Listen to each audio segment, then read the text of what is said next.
Takže čau děcka, já jsem Skokant Zelený.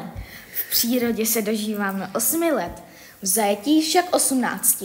Živíme se larvami, vášek a vodních brouků, ale můžeme se živit i rybami a menšími obojživelníky.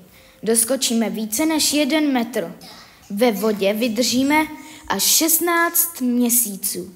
Páření probíhá od května do června. Jsme ohrožený druh, takže čau! Ondra Trapižmová. Jsem celoročně aktivní hlodavec. Stavím si nory ve březích.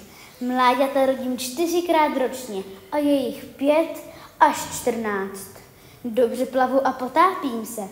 Pocházím ze Severní Ameriky. Ze Severní Ameriky mi do Evropy dovezl český šlechtic. To je pro dnešek všechno. Ahoj! Ahoj, jmenuji se Užovka Obojková. Jsem plas, žeru obojživelníky a ryby. Kdybyste mě potkali, nešahejte na mě, můžu vás kousnout. Ale kdyby už se tak stalo, vyhledejte lékařskou pomoc. Kdyby jsem k vám přišel na zahradu a vy byste se báli o své děti, chyťte mě za krkem, nebo spíš lehce za hlavou a odneste mě pryč. Když se vám to na první pokus nepovede, kousnu vás. Tak ahoj u rybníka, už musím jít. Jmenuji se Kapr. Chov kaprů je tradicí.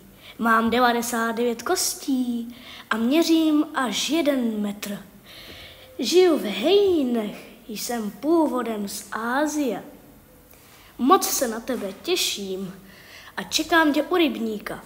Tak no čaute děcka, já jsem Škeble a jsem bez obratla.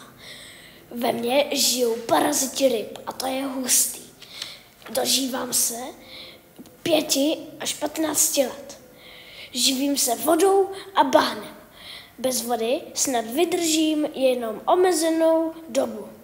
Pohybuji se z jedné svalnaté nohy a dýchám pomocí žábrami. A to je hustý. Tak čau, děcka.